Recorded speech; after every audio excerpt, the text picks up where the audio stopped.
Bismillah wa salatu wa salam ala rasulillahi amma ba'd. Assalamu alaikum wa rahmatullahi wa barakatuhu. On poursuit ensemble, Inch'Allah ta'ala, l'explication du tome 1 de Médine. La leçon 3, elle porte sur l'article, donc Baytun al-baytu, kitabun al-kitabu, qalamun al-qalamu, jamalun al-jamalu. Donc ici, on voit l'article. Donc qu'est-ce que l'article Alif Lam dans la langue arabe. Donc, on va voir quelques points, Inch'Allah ta'ala, concernant l'article. Donc, à quoi sert l'article? Déjà, premièrement, l'article, ça sert à définir un mot. Alif Lam, ici, le Alif Lam, il sert à définir un mot. Ça veut dire quoi définir un mot? Yani, c'est l'équivalent en français de le, la, les. C'est l'équivalent en français de le, la, les. Donc, par exemple, ici, on a le mot baytun. Donc, baytun, ça veut dire une maison. On a rajouté justement le alif lam à ce mot-là et ça donne al-baytu qui veut dire la maison. Donc, pareil, kitabun al-kitabu. Donc, un livre, le livre. Qalamun al-qalamu. Un stylo, le stylo. Jamalun al-jamalu. Donc, un chameau, le chameau. Et ainsi de suite. Donc, l'article alif lam, il sert à définir un mot. Donc, ça, c'est le premier point. Le deuxième point, il faut savoir que quand on met un alif lam au mot, donc le mot, il perd son tanwin. Donc là, on est passé de baytun, le tanwin à la fin, à al-baytu. Donc là, on n'a plus qu'une seule dhamma. On débute bi'idhnillahi ta'ala avec le premier mot, imamun. Son pluriel, c'est a'immatun.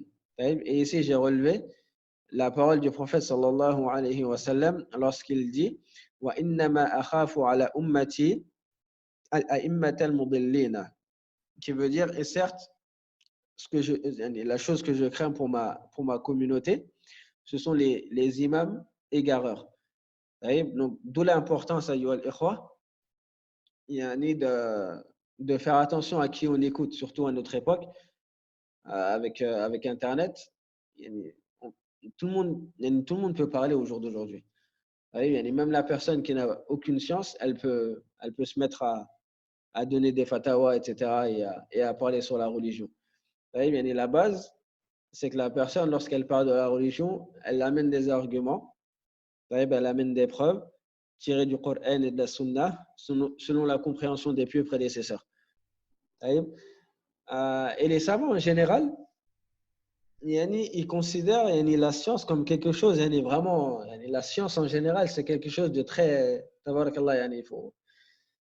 c'est quelque chose de lourd en réalité.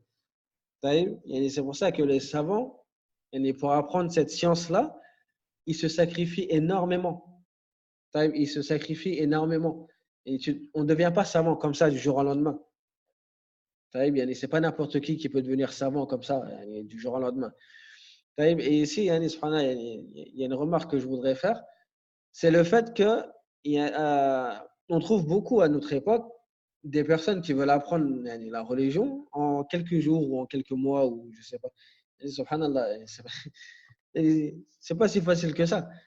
Même dans la langue arabe, on entend des personnes qui font des programmes de 1 an ou je sais pas combien de temps, ou 8 mois pour apprendre la langue arabe ou pour devenir arabophone, etc., etc.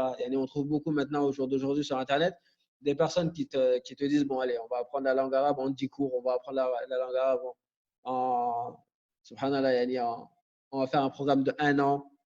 Ça, c'est... Et pour apprendre la langue arabe, ça ne s'apprend pas en 6 mois ou 1 an. Il faut savoir que la langue arabe, ça demande du temps, ça demande des efforts. Et la science en général. Les savants, ils ne dorment pas 8 heures par jour. C'est rare de trouver un savant qui dort 8 heures par jour, qui fait ses nuits complètes. Ça demande des sacrifices, même au niveau du sommeil. Ça demande beaucoup, beaucoup de temps. Et on ne peut pas apprendre la langue arabe comme ça en quelques mois ou en quelques... surtout avec les programmes qu'ils nous proposent aujourd'hui, on voit des frères qui proposent des programmes et qui promettent aux gens qui vont devenir arabophones en 1 an avec le programme de l'Égypte ou avec le programme de l'Arabie. Là, c'est pas vrai. Et déjà, subhanallah, nous-mêmes, quand on a appris en Égypte, on passait en classe tous les jours, au moins 2-3 heures par jour avec les professeurs. Après ça, il fallait faire au moins 2-3 heures de devoirs à la maison et compter 1 heure de révision. Là, on est tout de suite à 6-7 heures par jour minimum. En étant en Égypte et en mettant en pratique la langue arabe. Parce qu'en Égypte, ils ne parlent pas un mot français. Donc, tu es obligé de parler arabe. Donc, de trouver aujourd'hui des frères qui disent, bon, si vous suivez ma formation vidéo, vous allez devenir arabophone. Non, c'est pas vrai. Eux-mêmes, ils ne sont pas devenus arabophones en 1 an ou en 6 mois. Surtout quand tu es derrière ton ordinateur. Tu peux apprendre des mots et des mots et des mots. Si tu ne les mets pas en pratique, ces mots, ils vont te servir à rien. Concrètement, tu peux te poser derrière ton ordinateur et apprendre des centaines de mots. Ces mots-là, si tu ne les mets pas en pratique, d'ici quelques mois, tu vas les oublier. Donc, pour, euh, pour pouvoir parler en arabe couramment, il faut vraiment être dans un pays où tu peux mettre en pratique, ou être dans un endroit où tu peux mettre en pratique.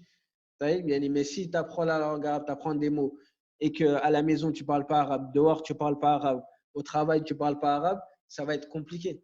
Donc, il faut être véridique avec les gens. Peut-être qu'on aura des bases.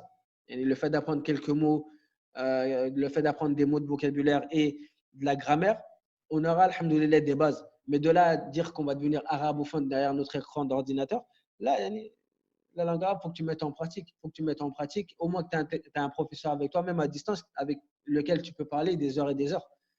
Donc, il ne faut pas se précipiter. C'est le conseil que je vous donne. Ne vous précipitez pas. Ça ne sert à rien de se précipiter. Et les savants, en général, ils disent la personne qui veut tout apprendre d'un coup, elle oubliera tout d'un coup. Et c'est dommage de trouver des étudiants en sciences au jour d'aujourd'hui qui proposent ce genre de programme-là, alors qu'ils savent très bien que la méthodologie, ce n'est pas ça. Les savants, ils n'ont pas appris de cette manière-là. Ils n'ont pas appris en quelques jours ou en quelques mois. Donc, alhamdoulilah, prenez votre temps, apprenez doucement mais sûrement. Mais voilà, ne vous faites pas avoir par tout ce qu'on entend aujourd'hui, au jour d'aujourd'hui avec Internet. La science, ça se prend doucement mais sûrement. Bi'idhnillah ta'ala. Barakallahu fikum. Wassalamu alaikum wa rahmatullahi wa barakatuhu.